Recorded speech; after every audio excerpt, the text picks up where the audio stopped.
왜 우리가 5.18에 대해서 토론을 하지 못합니까? 5.18을 입체적으로 다루던 최초의 토론회가 아닐까. 특히 5.18 유공자 명단과 관련해 유공자들에게 구체적으로 어떤 업적이 있는지, 좌파들 정당이 벗어나지 못하는 게 자기들이 소수파다, 피해자다 하는 의식을 벗어나지 못하고 있다는 겁니다. 그게 뭐냐면은 법적으로는 자기들이 등기를 못하고 법적으로는 그냥 몰래 들어와서 살고 있는 그런 신세라는 겁니다. 그래서 완전히 바꿔야 된다. 지금 그렇게 하는 것이 지금 좌파의 노력이라고 생각하거든요. 비유를 하자면은 저는 서울 의식이라고 생각합니다. 첩의 자식들이라는 거예요. 좌파들은. 그 의식을 벗어나지 못하고 있는 겁니다. 대한민국의 정통주의는 저는 이승만, 박정희 그리고 전두환으로 이어지는 그 맥락이라고 생각을 합니다. 영상 속에 담긴 이진숙 의원의 발언은 차마 옮기기 힘들 정도로 충격적입니다. 대한민국 현대사의 아픈 상처인 5.18 민주화 운동을 소요 사태에 운운하며 폄훼하는 발언이 국민을 대표하는 자들의 입에서 나올 수 있는 소리입니까? 대한민국의 정통성은 이승만, 박정희, 전두환으로 이어진다고 합니다. 들어보시죠. 종북 좌파들이 지금 판을 치면서 5.18 유공자라는 이상한 괴물 집단을 만들어내면서 우리의 세금을 축내고 있습니다. 대통령 이진석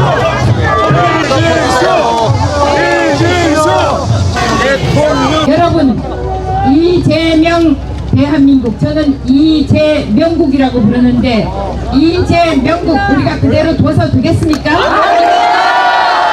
부정선거 재선거 당일 투표 수개표. 다시 말해서 5.18 관련 허위사실 유포는 표현의 자유나 학술적 영역이 아니라 처벌의 대상이 되는 셈입니다. 자, 이진숙 의원도 당시 7년 전 그 큰 문제된 걸 알고 있지 않았을까 싶은데 또 한 번 이렇게 판을 깔아주는 그 행위는 납득을 할 수 없을 것 같아요. 5.18이 성역인가 유공자 공적을 공개하라.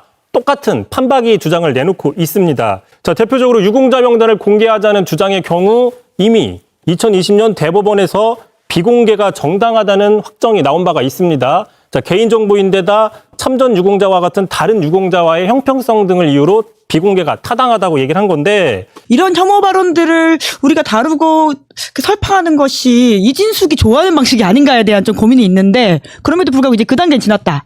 사실 이제 제가 2019년에 처음 그 유튜브 채널을 열고 헬마우스라는 유튜브 채널을 시작할 때도 그 비슷한 고민과 문제의식 끝에 이제 시작한 거였거든요. 예. 그때 JTBC에서 일하던 당시였는데 뭐 그 채널을 같이 열 때 같은 고민을 했던 친구들이 대부분 뭐 자기 직업이 따로 있거나 뭐 이른바 이제 그 메이저 세계에서 이제 주로 활동하던 뭐 사람들인데, 그 당시부터 유튜브 세계에는 워낙 이상한 얘기를 적극적으로 설파하는 사람들이 이제 많았고, 뭐 유튜브라는 그 매체의 특성상 그런 얘기를 적극적으로 열심히 할수록 인기를 얻기가 이제 쉬운 구조. 거기에 이제 편승해서 이제 설치던 사람들이 많이 있었거든요. 그래서 그때도 이런 얘기들은 좀 제대로 팩트 체킹을 좀 해주고, 예. 문제가 있다는 걸 지적해줘야 되는 거 아니냐라고 아이템 발제를 해도 기각을 당할 때의 주 논리였습니다. 아, 이런 띄워준다. 사람들은 우리가 소개해 줄수록 더 커진다. 아. 그렇게 얘기를 해주는 걸 더 좋아하고, 그게 이제 주목도를 올려주기 때문에 이 사람들을 키워주는 역할을 하게 된다라는 얘기였는데, 근데 거의 한 7, 8년 지나고 나서 봤을 때 그러면 안 다뤄서 그게 문제가 없었느냐, 혹은 뭐 그 사람들이 커지지 못했느냐라고 따져보면 그렇지는 않거든요. 그러니까 오히려 좀 더 적극적으로 좀 반박을 하고 어떤 문제가 있는지를 좀 명확하게 이제 까발려 주는 것이, 예.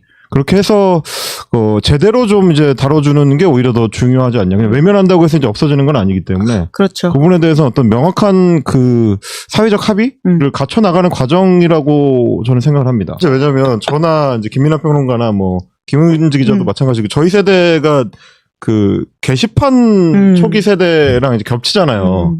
우리보다 더 선배들도 있긴 하지만 그 시기쯤부터 계속 봐오던 일들의 연장이라고 뭐 저는 이제 개인적으로 생각하는데, 그러니까 사실 이제 김민하 평론가 같은 분들도 이 현상에 이제 오랫동안 관찰자였고 직접 뭐 싸웠던 사람이기도 하고, 그러다 보니까 이제 상대를 굉장히 좀 잘 아는 사람들이거든요.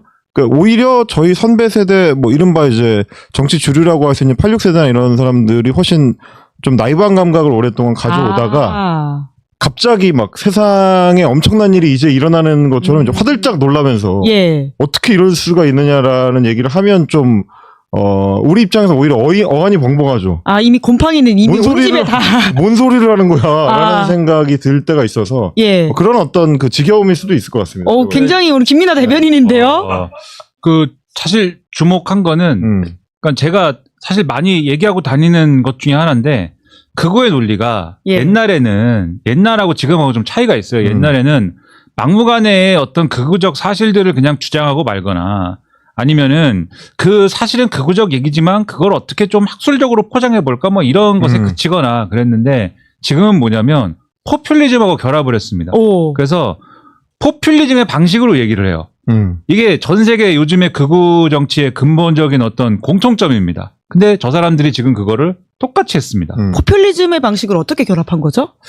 그러니까 예를 들면은 용어를 찾아보시면 이제 극우 포퓰리즘이라는 개념을 예. 많이 씁니다. 근데 포퓰리즘이라고 하면 뭐 사람들이 그 뭐야 돈 푸는 얘기 아니야? 이렇게 생각하잖아요, 일반적으로. 근데 기본소득 아니야 기본소득? 네. 사람들 좋아할 만한 거. 네. 그리고 뭐 사람들 인기 영합 아니야? 뭐 이렇게 예. 생각하는데 사실 학술적인 의미에서는 그렇게 정의를 안 하고 이제는 예. 어떻게 정의하냐면 이 세상을 기득권과 그다음에 기득권이 아닌 존재로 나누고 어떤 정치가 이 기득권이 아닌 사람들을 대변하고 있는데 예. 그래서 이 기득권을 혼내줘야 되기 때문에 이 기득권이 아닌 사람을 대변하는 지도자에게 힘을 실어줘야 되는데 그게 나야 이렇게 주장하는 게 트럼프. 예. 네, 그렇죠. 예. 그러니까 워싱턴 엘리트의 대항자. 딥스테이트. 그렇죠.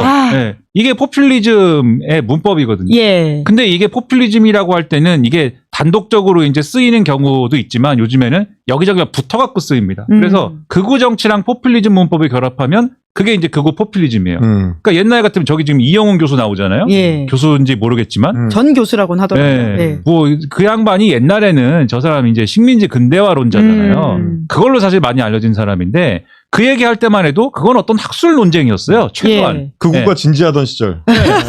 그게 말이 안 되고 웃긴 얘기긴 하지만 예. 그 굉장히 그 화를 내고 싶은 얘기긴 하지만 어쨌든 학술 논쟁이었습니다.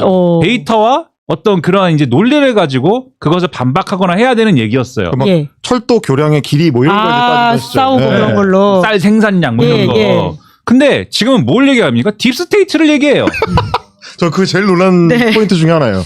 이용 교수가 나와가지고 강의를 하는데 딥스테이트를 자기 토론문에 써놓고 아니 딥스테이트라는 개념은 원래 한국 개념이 아니잖아요. 이거 음모론 전형적인 음모론 아니에요? 미국 애들이 쓰던 예, 거거든. 예, 미국 애들이 쓰던 예. 거. 미국의 예를 들면은 트럼프에 대해서 우리가 극우 포퓰리즘이라고 합니다. 예. 트럼피즘은 미국의 극우 포퓰리즘이에요. 근데 딥스테이트가 의미가 뭐냐면은 트럼프가 집권을 했지만 대통령이 됐지만 여전히 트럼프가 핍박당하고 있고 트럼프에 동조하지 않는 엘리트 기득권이 워싱턴 주류가 있다. 그렇죠. 그들이 공식적인 권력은 아니지만 물밑에 비밀스러운 어떤 권력 기구를 자기들끼리 형성하고 있어서 그들 마음대로 하고 있고 트럼프가 공개적으로는 그들과 싸울 수가 없지만 우리에게 그들과 싸우고 있다는 어떤 신호를 계속 주고 있다. 그래서 트럼프에게 힘을 실어줘야 되고 심지어 딥스테이트가 얼마나 강력하냐면 그게 이제 논리를 만들어야 되잖아요. 왜냐하면 트럼프가 스트롱맨인데 왜 저 강력한 트럼프가 딥스테이트를 이기지 못하고 항상 그렇지. 딥스테이트에게 지배를 당하는 신세인 것일까? 설명이 돼야 되잖아요. 딥스테이트의 대장인 뭔지 아십니까? 외계인입니다. 외계인들이 이 초월적인 힘을 가지고 reptilian들. 이곳을 지배하고 있기 때문에 피자집 아래에서 회의도 열고 이런다는데 그거 달러에 눈 달려있다 이런 이야기잖아요. 일루미나티 뭐 이런 거. 중요한 거는 피자집 지하에서 그러한 회의를 열고 있어요. 험불하네요. 근데 왜 피자집인지 내가 모르겠으나 아무튼 간에 그것도 무슨 사건 때문에 그런데 아무튼 이게 딥스테이트라는 요 개념이 결국 앞서 말씀드린 포퓰리즘 구도를 전제하는 건데 지금 그 얘기를 정확하게 한 거예요. 이영훈 교수가. 이영훈 교수 워딩을 좀 정확하게 읽어드리겠습니다. 아까도 보셨겠지만요. 한국적 딥스테이트가 형성되는 결정적 계기가 있다면 지금으로부터 46년 전인 1980년 5월 광주에서 있었던 그 소요 사태. 그러니까 이제 그 개념도 뭐 김민환 평론가 말씀하신 것처럼 딥스테이트는 한국적으로는 사실 안 맞는 개념이어서 그 직수입해가지고 쓰긴 좀 어렵거든요. 예. 그러니까 한국 정치 현실이랑 안 맞아. 피자집도 좀 안 어울리긴 해요. 예. reptilian 이런 것까지는 한국 사람들이 잘 못 믿거든요.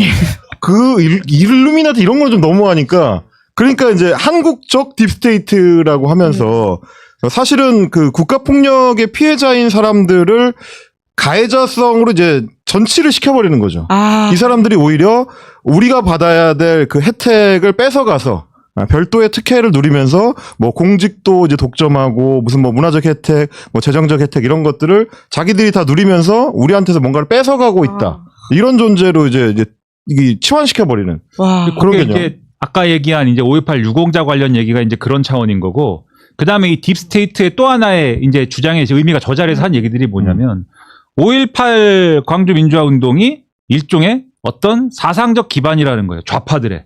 좌파는 물론 그들이 얘기하는 좌파의 한 90%는 저는 좌파로 인정 안 합니다. 김민환 진짜 좌파니까. 네. 민주당 지지자죠. 저 보통 네. 민주당 지지자. 네. 아니 네. 민주당 지지자보다 왼쪽에 있어도 난 좌파로 인정 안 합니다.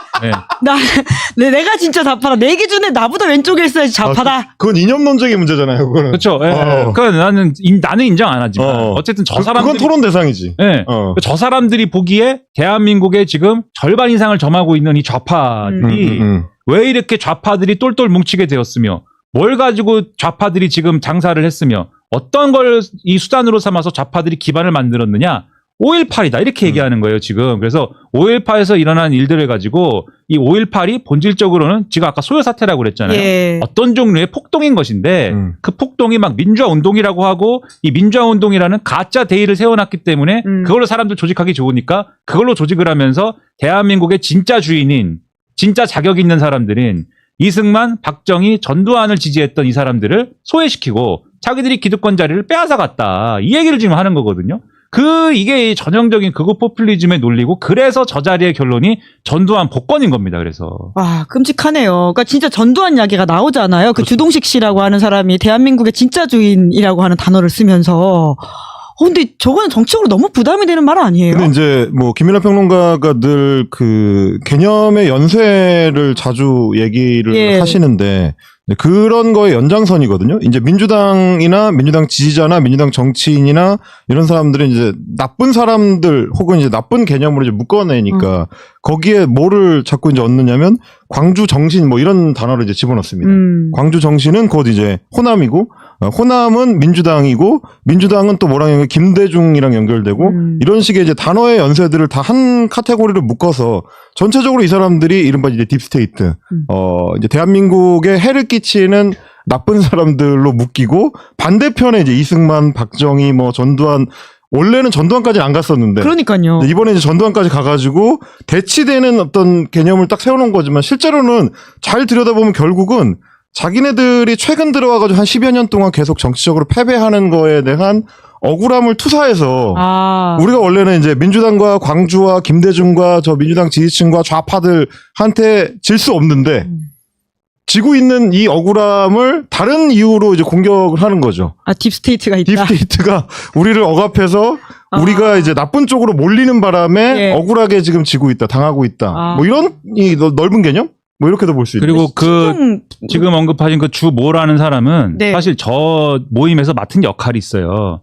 그게 뭐냐면 내부 고발자입니다. 역할이. 호남 출신. 네, 저분이 호남 출신이고 네. 호남이 뭐 민주화 세력을 자처하는 무슨 운동권들에게 이용당하고 있다는 주장을 굉장히 오랫동안 해온 사람이거든요. 그게 예를 들면 민주당에서 과거에 열린우리당 창당하고 이랬을 때 이게 왜 우리 호남이 왜 민주당의 어떤 그 주류들한테 왜 소외당하냐 뭐 여기서부터 시작한 그 정치적인 구도예요 그게. 근데 그거는 지금 얘기한 건 완전히 딴판인 건데 내가 그래서 저기 가서 얘기하는 겁니다. 내가 호남 사람인데 나는 깨인 사람. 나는 깨인 호남 사람. 그래서 호남 사람. 그래서 나는 동의하지 않는 그런 이념과 그러한 구분짓기에 우리는 피해를 당해왔다. 호남 사람들은 5.18이라고 하는 것의 어떤 성역화에 이용을 당해온 것이고 그걸 통해서 우리가 얻은 건 아무것도 없다. 그래서 이렇게 이용만 하는 것이 좌파의 본질이고 그 좌파들이 지금 심지어 무엇도 하고 있고 이것도 하고 저것도 하고 있고 막 사투리도 못 쓰게 하고 무슨 뭔 소리예요? 대제고에서 응원도 못하게 하고 그다음에 무슨 그런 거 모두 못하게 하고 지금 이 지경이 되고 막 이런 얘기를 지금 하고 있는 거예요. 그러니까 다 뒤섞어서. 그러면은 이분이 내부 고발자니까 사실 그 자리에 있는 사람들은 그 얘기가 사실이든 말든 그 내부 고발자가 그렇게 얘기하니까는 자 봐라. 호남 사람도 저렇게 얘기하지 않느냐. 권위를 얻게 되는 거군요. 그렇죠. 정당성을 자기들이 확보했다고 주장을 하면서 더 사실은 전두환은 진짜 이건 옹호할 수가 없잖아요. 이러다 윤석열도 나오겠어요. 정통주의네. 아니 윤석열은 이미 나온 거죠. 아직은 이미- 윤석열은 없는데? 배경에 서 있고. 아, 배경이 네. 있고. 예. 그러니까 그런 식으로 이제 이분을 이용하는 거고, 전두환이라는 것이 얼마나 이제 뭐랄까 경악스러운 거냐면, 사실 끔찍하죠. 예. 전두환까지는 안 갔거든요. 극우 세력이. 물론 이제 일베나 이런 데서 뭐 전땅크 뭐 이러면서 그런 황당한 밈을 만들고 그렇게는 했지만, 공식적으로 이렇게 얘기한 지는 제가 볼 때는 얼마 안 됐어요. 얼마 안 됐는데, 이게 뭐냐면 야구로 따지면은 스트라이크 존에 아슬아슬하게 계속 걸치는 공을 계속 던지는 겁니다.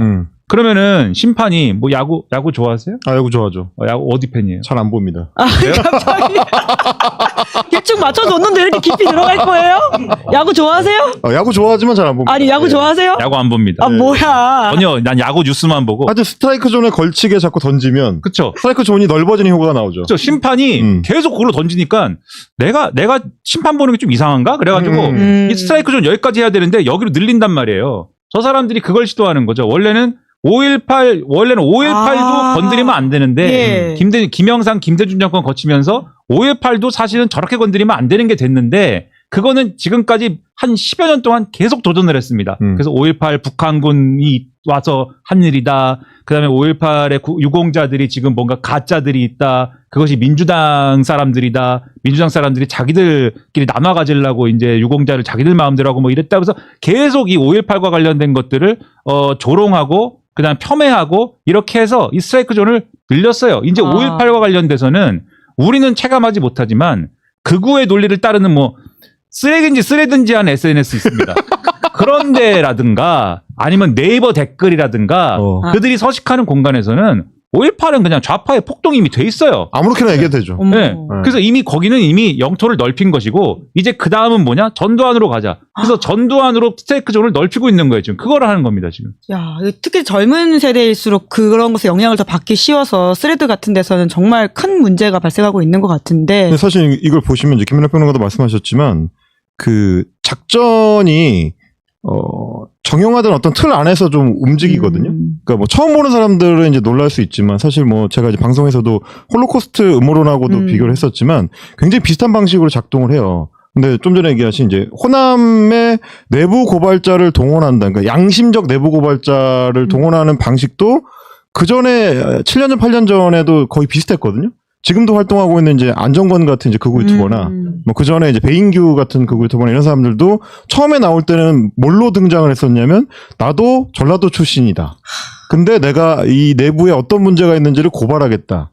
이런 걸로 유튜브 활동을 처음 시작했었어요. 그러니까 이게 지금 처음 나오는 현상이 아니고 매번 비슷하게 반복이 되고요. 뭐 식민지 때로 가서 보면 그때도 식민지 시절에도 항상 조선인 중에서 이른바 이제 조선인 지식인 내부의 그 동조자들을 이 연결고리로 걸어가지고 자기 영역을 넓히는 방식을 많이 활용을 하거든요. 근데 홀로코스트 음모론도 진짜 정말 거짓말처럼 그런 유대인 내부 고발자들이 있습니다. 그러니까 비슷한 방식의 것들을 자꾸 굴려보다가 잘 되는 쪽으로 파고들거든요. 그게 아마 지금 비슷하게 일어나고 있는 것 같다. 그리고 사실 처음에 일베에서도 많이 봤던 현상이에요. 또 일베 이용자들 사이에 유행한 서사가 있습니다. 그게 뭐냐면 한참 옛날 얘기죠, 진짜로. 그게 뭐냐면 내가 사실은 민주당 지지했다. 그랬는데 민주당의 실체를 알고 나서 내가 깨었다. 네. 그래서 내가 이게 현실이 이런 게 아니라는 걸 깨닫고 지금 내가 일베에 글을 올리고 있는 것이다. 전형적인 어떤 모습들을 지금 띠고 있다고 하는 것 같은데, 근데 이진숙이라고 하는 현상에서는 그럼 우리가 뭘 좀 눈여겨봐야 될지를 조금 더 좀 좁혀서 이야기해보면 좋을 것 같은데, 그러니까 이진숙 의원은 그럼 이렇게 해서 얻는 건 뭐예요? 대중적 인기죠. 대중이 좋아할까요? 우리는 안 좋아. 그러니까 일반 대중일 필요는 없죠. 예. 일반 대중일 필요는 없고 사실 아주 좁은 대중이라도 그 자기가 활동하고 있는 정치권 영역 안에서 자기 영토만 확보할 수 있으면 되는 거니까. 대구 의원이기 때문에. 그렇죠. 이 성공의 사례들이 있어서 그래요. 그러니까 성공의 사례. 그러니까 해외에 많단 말이에요. 아까도 말씀드렸던. 네, 예를 들면 서구 유럽의 경우도 극우 정치가 휩쓸고 있다. 이런 평가를 한 지가 사실은 한 10년 이상 됐습니다. 예. 그러니까 지금 앞서 말씀드린 프랑스의 마린 르펜 같은 경우 그런 거고, 그게 사실 아버지 때까지 얘기하면 뭐 상당히 오래된 건데. 뭐 멜로니 이런 사람도 이미 집권을 했고요. 그렇죠. 예. 조르자 멜로니도 총리가 되더니 그래도 좀 정신 차렸네. 뭐 이런 평가가 있긴 하지만 그거는 이제 또 다른 맥락이고, 왜냐하면 이게 자국 우선주의이기 때문에 트럼프와 불가피하게 대결 구도가 돼야 되기도 하거니와 어쨌든 또 총리 입장에서 어쨌든 나라를 뭔가 운영하려면은 싫어도 그렇게 되는 게 있어요. 근데 싫어도 싫은 대로 싫어도 작정하고 어쨌든 간에 계속 청개구리처럼 간 게 윤석열이지만 아무튼 간에 윤석열보다는 그래서 조리자 멜로니가 난 것 같기도 하고. 근데 아무튼 출신 당이 이탈리아 형제당이긴 하지만. 예. 그러니까 거기는 거의 무솔리니 거의 그렇죠. 유겐트거든요. 거의 네. 원래 출신이 유겐트는 독일 말이지만 무솔리니 청년단 출신이에요. 거기는. 근데 아무튼간에 그러고 있죠. 국민의힘에는 개민건성이 좀 있어요. 누군가 하나가 지도자가 등장해서 가자 이거면 아무리 생각 없이 따라가는 국회의원이라는 건요. 개파 쫄개가 아닙니다. 숙주가 사라지면 또 다른 숙주를 찾아가잖아요. 방송사고 나지 않을지 걱정이 살짝 됩니다. 나는 다 필터링이 돼서 하는 이야기입니다. 된 게 이 정도예요. 아니, 그 정도가 아니고 사람들이 그게 자꾸 필터링 이야기하는 사람들이 있는데 네네네. 나는 내가 아는 모든 말은 필터링이 다 돼서 필터 다 하신 거구나. 그렇습니다. 좋으신 분입니다. 그렇군요. 적석에서 그냥 생각 없이 하는 말들이 그래요? 아닙니다. 그럼 필터 구멍이 좀 크다고 봐야 될까요? 촘촘하죠. 촘촘합니까? 알겠습니다. 그럼 이진숙 의원 같은 경우는 혹시 그거는 이념의 문제이기 때문에 예. 함부로 징계 대상으로 삼기가 어려워요. 그래요? 그거는 이념의 문제이기 나는 그게 정당에서 징계하는 게 아니라 국회 차원에서 민주당에서 시도를 하는 거는 변론으로 하고 이념의 문제이기 때문에 표현의 자유 문제이기도 하고 그래서 국민의힘 정당에서 징계의 대상으로 삼기는 좀 어렵지 않나 난 그래 봅니다. 근데 과거에 5.18 관련된 뭐 망언 같은 걸로 징계를 받았던 전례가 국민의힘에 있잖아요. 뭐 김재원 의원도 그랬고 그리고 어쨌든 그런 것들이 이념의 문제가 아니다. 이거는 정리가 된 것인데 자꾸 이런 식으로 역사 문제를 일으킨다면 이건 징계감이고 그래서 그때 김종인 비대위원장이 가서 사과도 하고 했었잖아요. 이진숙 의원이 직접 말한 게 아니고 그에 참석했던 토론자들이 이야기한 것을 자리를 마련한 것이고 자리 마련했다고 징계를 하는 것은 좀 과하다? 과한 게 아니고 문제가 있지 않나 그런 생각이에요. 그럼 뭐 징계 여부를 떠나서 그 이진숙 의원이 어쨌든 당에서도 그런 거 열지 마라고 했는데도 부담이 되니까 그럼에도 열어서 이렇게 자리를 만든 거는 적절하진 않은 건가요? 왜 그걸 자꾸 시비 걸고 이거 시비가 아니라 궁금해서 여쭤보는 나는 기자가 거예요. 궁금한 게 아니고 무슨 의도를 가지고 지금 자꾸 몰아가고 있는 것 같은데 의도는 없습니다. 내가 이야기를 그래 했잖아요. 표현의 자유 문제고 자기가 직접 그 발언한 게 아니고 토론자들이 한 발언이고 국회의원이 단지 그 자리를 주선했는데 그거 가지고 징계를 한다? 그거는 정당의 징계 사유가 아니고 그거는 민주당이 국회에서 징계를 주도하는 것은 별 문제다. 그러니까 제가 후속 질문을 드린 거예요. 징계감은 아니다. 근데 이제 이진숙 의원이 어쨌든 국회의원으로서 그런 토론회를 주관하는 것 자체가 국민들에게 어떤 뜻으로 비춰질지는 당도 예상을 하는 거잖아요. 그런 행동이 적절하다고 보시냐라고 묻는 거예요. 징계는 아니더라도. 그건 내가 판단할 게 아니고 민주당이 판단하는 문제예요. 민주당이. 일단 아까 말씀하신 것처럼 국회의원 한 명 한 명은 다 헌법기관이고 당연히 헌법을 준수하거나 헌법의 가치를 존중해야 될 의무가 있는 사람들이기 때문에 아마 그런 질문을 좀 드렸던 것 같습니다. 그러나 요건 하여튼 민주당에서 문제 삼았지 국민의힘에서 할 건 아니다라는 입장이신 거고요. 네, 알겠습니다.